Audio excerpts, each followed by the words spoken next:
Hello and welcome to the Third Choice Music channel, where you can scratch your retro music itch.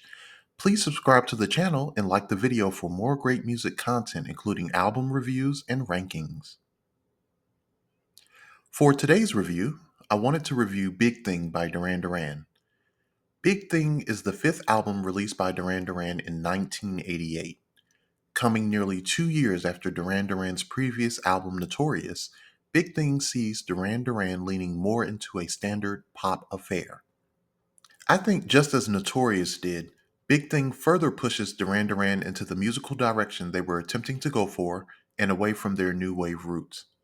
Before we get into the album and my thoughts on it, I did want to provide some history leading up to the release of Big Thing.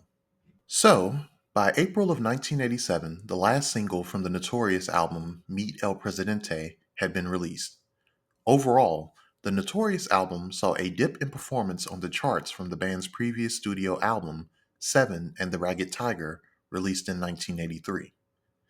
Notorious peaked at number 16 on the UK album charts and at number 12 on the Billboard 200, and by January of 1987 had sold 1 million copies and was certified platinum.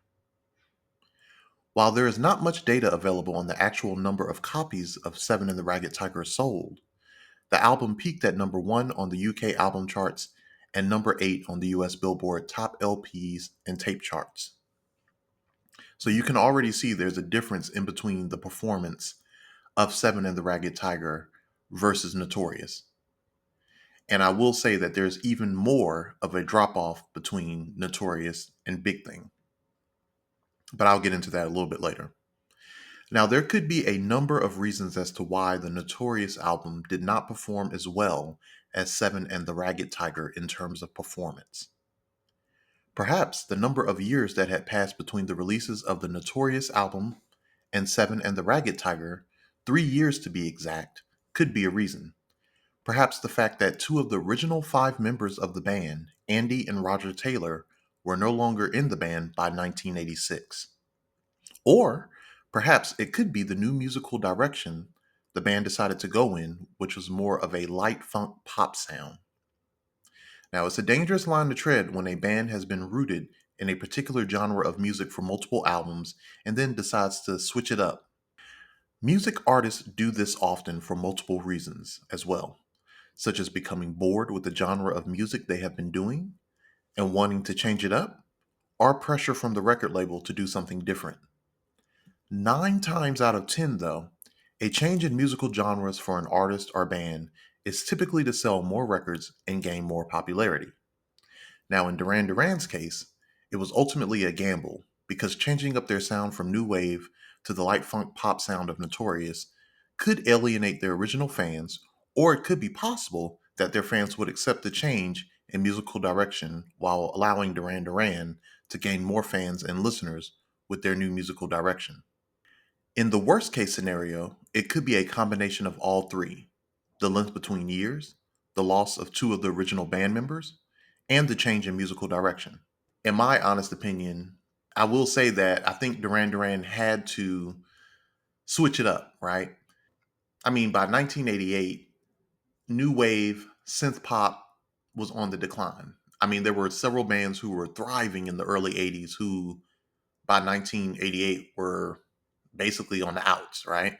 Duran Duran was kind of one of those groups, but they at least kind of got behind the ball a little bit and were like, okay, we can kind of see the decline, the shift in the change of music, the landscape of music, and let's switch it up a little bit. And that's what they did. They started with, again, Notorious, going in a different musical direction.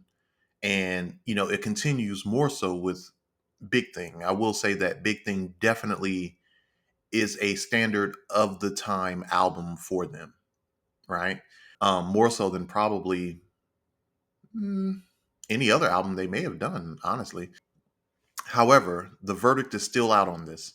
Please let me know why you believe to be the reason as to why there was a dip in performance on the music charts between the Seven and the Ragged Tiger album and the Notorious album. In any case, between early 1987 and early 1988, Duran Duran embarked on the Strange Behavior Tour, in which they toured in multiple countries around the world. By January of 1988, the Strange Behavior Tour had ended, and Duran Duran began working on what would become their fifth album after a small break. With the Notorious album, Duran Duran were attempting to shed their teen heartthrob image and wanted to go in more of a mature sound. With Big Thing, Duran Duran attempted to continue this trend. Duran Duran started by attempting to gain buzz for the album by going under the alias The Crush Brothers and pushing out a single promo simply known as Official Bootleg, the LSD Edit, to DJs and radio stations. Interestingly enough, the official bootleg, the LSD Edit, is a combination of the final two tracks from the Big Thing album, The Edge of America and Lakeshore Driving. The reasoning behind Duran Duran releasing the promo single under the alias The Crush Brothers was threefold, in that they were concerned their record might not be played by radio stations and DJs at the time, also to build up hype for the upcoming album, and lastly to change public opinion on the band as a whole, again trying to shed that teen heartthrob image. Duran Duran also did some interesting things around the time of the Big Thing release, including shortening their name to Duran on the album cover instead of the typical Duran Duran moniker, in which the full name can still be seen on the sleeve and the CD, as well as the vinyl record. Also, Simon Le Bon grew his hair out for this album. Now, I could be wrong, but I'm assuming that perhaps Simon Le Bon, who was good friends with Michael Hutchence from NXS, was attempting to emulate Michael in some way with the longer hair. Who knows? However, both the name and the longer hair by Simon Le Bon only lasted for this one album, as Duran Duran would revert back to Duran Duran on the title of all their albums moving forward, and Simon would cut his hair by the time of the 1990s Liberty album release. For the Big Thing album, Duran Duran opted to work with producers Jonathan Elias and Daniel Abraham, as well as assisting with production on the album themselves this time around. Warren Cucurulo returns as the guitarist for the album, along with new drummer Sterling Campbell, both of whom would join the band the following year in 1989. Both Warren and Sterling have previous playing history with other acts, including Warren being a part of another new wave band earlier in the 80s called Missing Persons, and Sterling drumming for acts such as Cyndi Lauper. He would later go on to drum for David Bowie after parting ways with Duran Duran. In October of 1988, Big Thing was released worldwide and ultimately peaked at number 15 on the UK album charts and number 24 on the US Billboard 200 charts. 3 singles were released from the album, including I Don't Want Your Love, All She Wants Is, and Do You Believe in Shame. I Don't Want Your Love was the biggest single from the album, peaking at number 4 on the US Billboard Hot 100 chart. The singles released from Big Thing carried the album for roughly 7 months, from the release of the first single, I Don't Want Your Love, released in September of 1988, up to the final single, Do You Believe in Shame, being released in April of 1989. The 7-month run of Big Thing on the charts is roughly 1 month more than the length of time that the 3 singles released from Notorious carried that album. Who would have thought? Anyway, there are 12 tracks on the album, including Big Thing, I Don't Want Your Love, All She Wants Is, Too Late Marlene, Drug is Just a State of Mind, Do You Believe in Shame, Palomino, Interlude 1, Land, Flute Interlude, The Edge of America, and Lakeshore Driving. Now, musically, the album is all over the place sound-wise. On the album, you can see where Duran Duran is conflicted with what type of sound they ultimately wanted to go with. However, with the album, I myself have a hard time grasping what the theme is that Duran Duran were trying to go for with the album. I mean, there are elements of pop rock, dance, house, mid-tempo ballads, experimental pieces, and some rock. The album is interesting, if to its own detriment, that Duran Duran had appeared to make an album appealing to mostly everyone in some way. Unfortunately, with that philosophy, the album comes off disjointed and contrasting, and leading to the good side, bad side theory on vinyl records. Specifically with vinyl records back in the day, artists usually would, make roughly between 8 to 10 songs, maybe 11 if you're lucky, on a vinyl record. And that was usually the most that could fit, right? Maybe 5 on each side, 5 or 6 on each side, depending on the length of the song. And, depending on the album and the artist, right, you would have some albums that were kind of lopsided, right? So side A would be a little bit more upbeat or a little bit more downtrodden. And then side B would be a little bit more upbeat or a little bit more downtrodden, right? And if you have a really good album, you'll have an album that is kind of interspersed, right? So the mixing is a lot better between the tracks, right? You have a nice little varied effect. So you don't want to load up your one side of the album with a whole bunch of good tracks, or at least the radio friendly tracks, and then the other side is just kind of filler material. And that's where that kind of, good side, bad side, or side A, side B, or side one, or side two theory kind of comes into play here. I can think of one other album off the top of my head, actually two more that I can think of specifically that kind of suffered from this. You can look at Michael Jackson's Dangerous album in 1991. That if you look at that album, the first six tracks on that album are great, right? I mean, they're really good. I think there's like 14 tracks in total on that album. The first six tracks are excellent, and then they're all produced by Teddy Riley. So, the songs are a lot more upbeat, a lot more dance friendly. And then once you get to the other side of the album, it kind of becomes mm, a mixed bag, honestly. I mean, there are some good tracks sprinkled throughout, but not nearly enough as the first side. The other album I can think of is also another Michael Jackson album, which is Invincible, released in, I believe, 2001. If you look at that album, you'll see where the first seven or eight tracks are pretty decent tracks, and then the other side is just kind of all over the place. There are a lot of slow songs on the second side, and it's just not as good. So that's kind of what I mean when I say the good side, bad side theory when it comes to records and vinyl records. Now, of course, on CD you really don't have that issue because a CD just is a continuous play, right?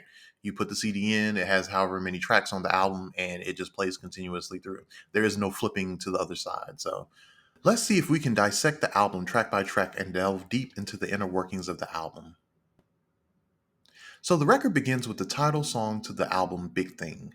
The song is mid-tempo with the bass and guitar taking center stage. Now, I love the bass and guitar in the song along with the drums and percussion. I like the way Simon sings the verses and how the background singers help to flesh out the song during the pre-chorus verse. Also, I must say the chorus is kind of catchy. Get it up, get it out, get it in time. Hang it up, hang it out, hanging on a big thing. Now, I dig this song, and I think it is a solid opener to the album. However, I am still unsure, as of to this day, what the lyrics mean to this song. If you know, please leave a comment. The next song is the first single released from the album, which is I Don't Want Your Love. Now, the song is an up-tempo dance track number in which Simon sings about rebuffing the advances of someone due to the person belonging to someone else. Simon also states that his attraction towards the person may be all in their head, in which he sings, My obsessive fascination is in your imagination. John Taylor's bass line is at the center of the song, along with Nick Rhodes' keys, which kind of play off each other in a way. I will say that the bass line for the song sounds awfully similar to the bass line for Prince's Hot Thing track from his album Sign o' the Times, released the previous year in 1987. I tend to love Simon's verses more than the chorus on this song, and I especially love the breakdown towards the middle of the song where Warren Cucurullo's guitar comes in heavy. I will say that the song overstays its welcome for me towards the end of the song due to the repetitive singing of the chorus. I tend to struggle with songs where artists or bands will ride the chorus out for the remainder of the song, and Duran Duran appears to do that for the final minute of the song, which is only saved towards the final 25 seconds or so, when you can hear Simon repeatedly saying rhythm while the chorus continues to be sung. The chorus needs to be really strong if you're going to ride it out for a minute straight, and it doesn't really work for me on this song, but I still like it nonetheless.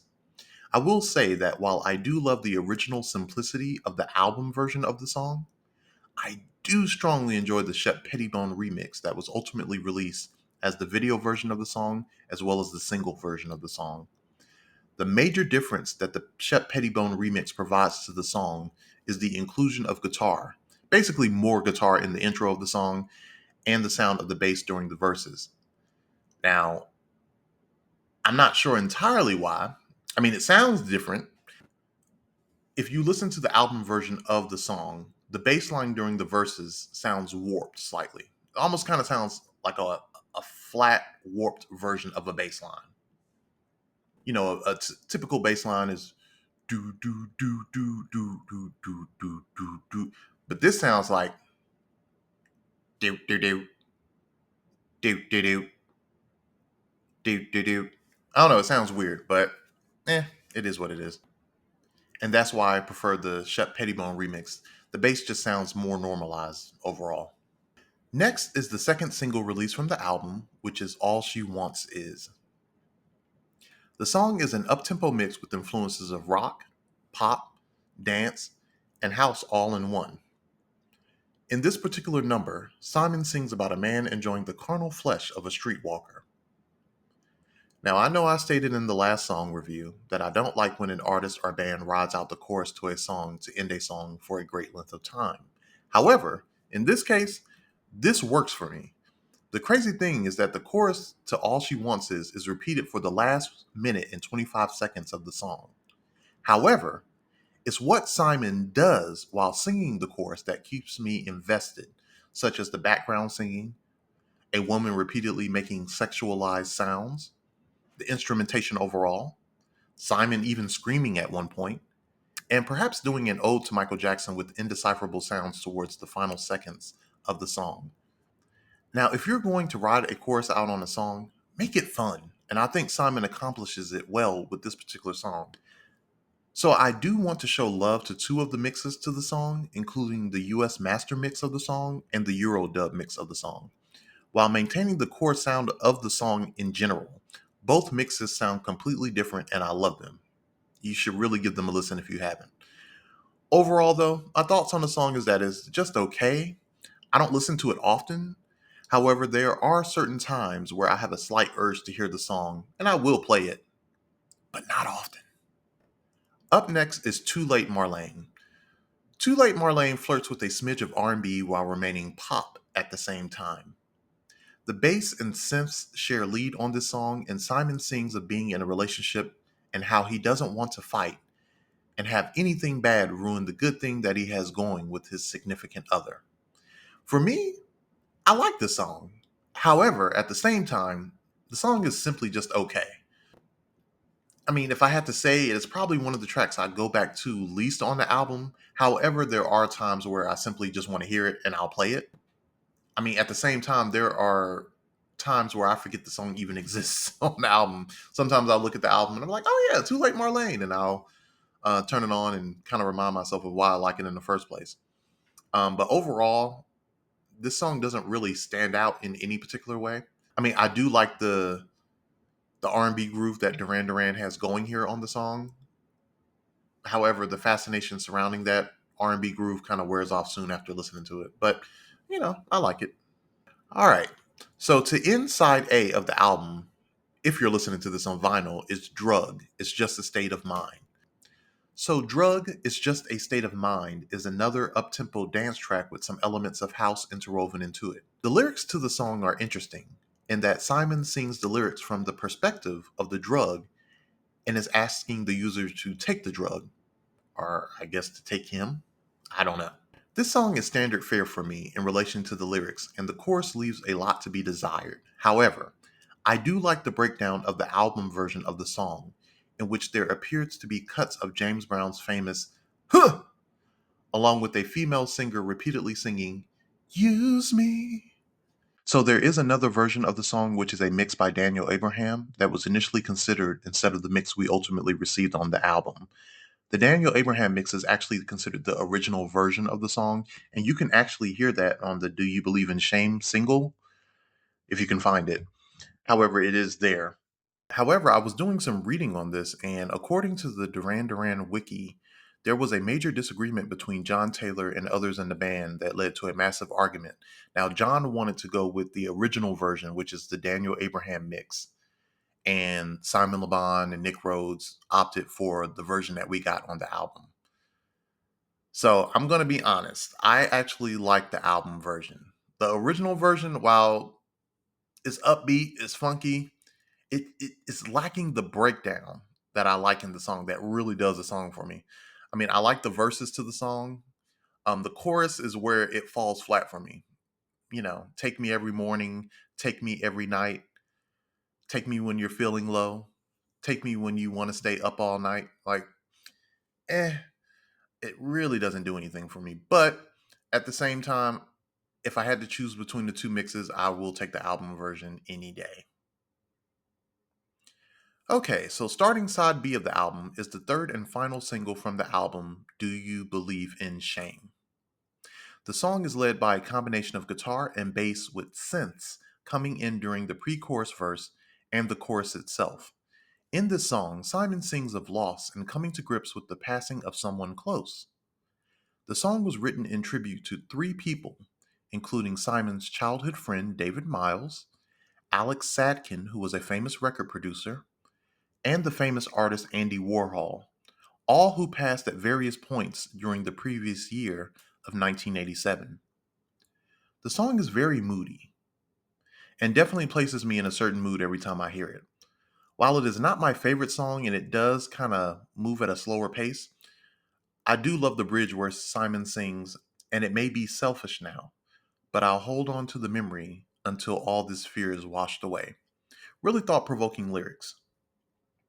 While the song is a little too slow for me and moody, I occasionally listen to it from time to time, but honestly, it's not necessarily a favorite of mine. So the next song is Palomino, which serves as the album's true ballad. Nick Rhodes' synths lead the way on the song, in which the first 49 seconds or so is played mostly by Nick Rhodes, with no other instruments being heard. Ultimately, the bass comes in around the 50-second mark of the song, and the guitar follows shortly thereafter. Like the first song on the album, Big Thing, I am not entirely sure what Simon is singing about here, but from my interpretation of it, the lyrics are descriptive of a woman who appears to watch others pass by and of a woman who appears to be beautiful in terms of how Simon describes her. The chorus doesn't really help in explaining any more about the meaning of the song, as they are cryptic at best. The chorus goes, if there's secrets she has to be party to, every one of them. If there's heaven, she gets to the heart, and you'll wonder why, she said, when I run out of blue. Help me rise instead, and now I can run to you. Despite my utter confusion on the meaning to the song, I absolutely love this song. I love how the guitar at roughly the 1 minute and 4 mark has this Western cowboy feel to it that definitely makes my imagination run wild with trying to interpret the setting for the song. I also love the chorus and the sound that it makes at the 2 minute and 32 mark of the song, in which it reminds me of windshield wipers wiping a dry windshield or an automatic window struggling to work on an old car back in the day. It always seems like Duran Duran has at least one song on their albums that represents something like how Palomino sounds. On the first album, Duran Duran, there was To the Shore, Save a Prayer on the second album, Rio, The Seventh Stranger on Seven and the Ragged Tiger, and Winter Marches on Notorious. Great song, and one of the songs that I come back to on the album from time to time. Please let me know in the comments your interpretation of what the song means to you. Next is Interlude 1, and is a track that appears to be sped up. High pitched singing can be heard due to the track being sped up, and a keyboard can also be heard. Apparently, there is a longer version than what was placed on the album, and even a version that has been slowed down that is floating around on YouTube. Of course, you can check that out if you'd like. However, even when listening to the slowed down version, I can't make out the lyrics.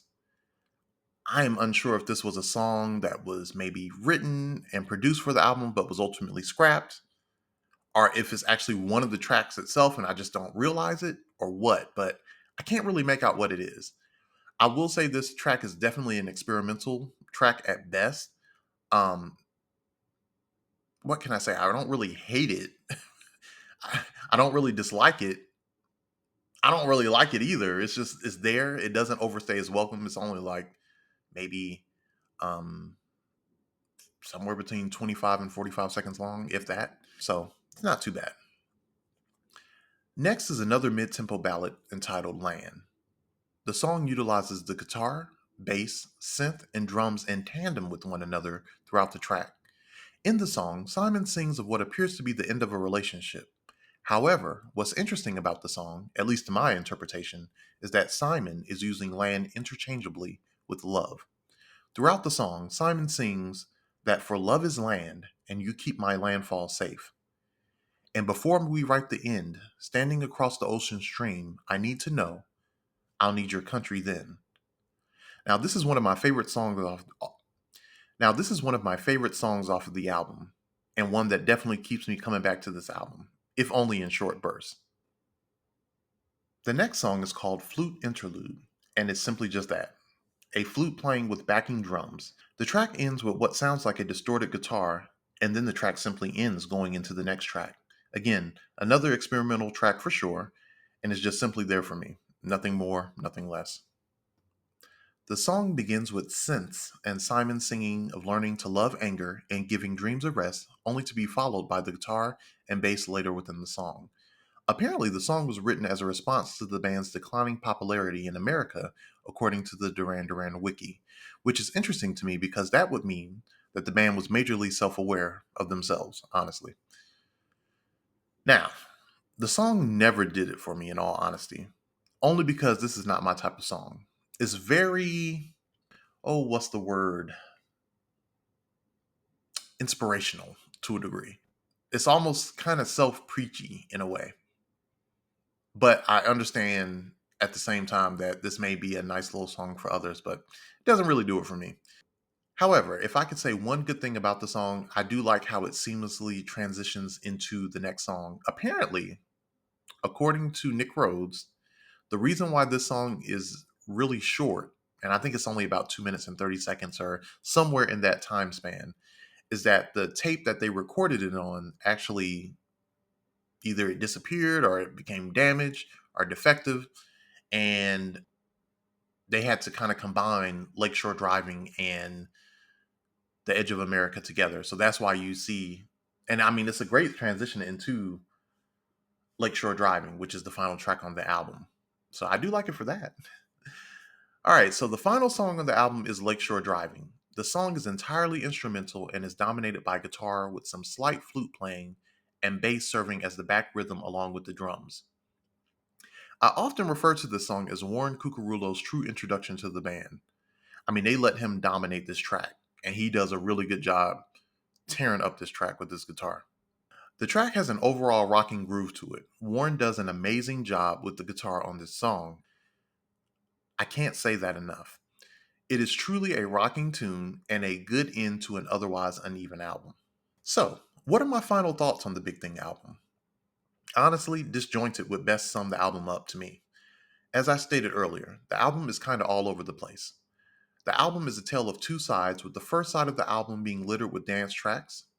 I Don't Want Your Love, All She Wants Is, Drug Is Just a State of Mind, and the second half having mid tempo ballads, Do You Believe in Shame, Land, and Palomino. Experimental tracks with the two interludes, the flute interlude and interlude 1, also followed by The Edge of America and ending with the epic rocker in Lakeshore Driving. I do think the second half of the album is where the album becomes messy for me, and it's probably, well, now that I think about it, in terms of just simply listening to the album, I do tend to listen to the two tracks, Land and Palomino, more, as they are two of my favorite tracks on the album. I will say I Don't Want Your Love is probably my overall favorite track on the album, but Land and Palomino are two tracks that I do come back to fairly often. Overall, though, I think if Duran Duran would have spread the ballads out a little bit better between the dance tracks, I think the album would fare a lot higher for me. However, I still love the album in pieces, but as a cohesive whole, it just doesn't work for me. Here are the tracks that I'm keeping, and here are the tracks that I can do without. I will say that two good things came out of the release of this album, which were the two eventual new members, Warren Cucurulo and Sterling Campbell. Now, Warren Cucurulo remained with the band from 1989 to 2001 and was mostly there during the band's low points, with one shining peak coming in the early 1990s. Warren's guitar playing throughout this album and on later albums is just great to say the least. I mean, he really immerses himself into the band and, is able to find that groove with the band. Now, Sterling Campbell's drum playing throughout the album is the shot in the arm that the band needed, especially at this time. However, I feel he got to shine a little bit more on the next album, Liberty. Now, unfortunately, Sterling Campbell would not be with Duran Duran long as he would leave the band by 1991. Perhaps more on that at a later date. Thanks for watching the video. I would love to hear your thoughts on the album overall, and let me know in the comments what your favorite track off of the album is. If you would like to help the channel grow, please subscribe and like the video. Until next time, bye!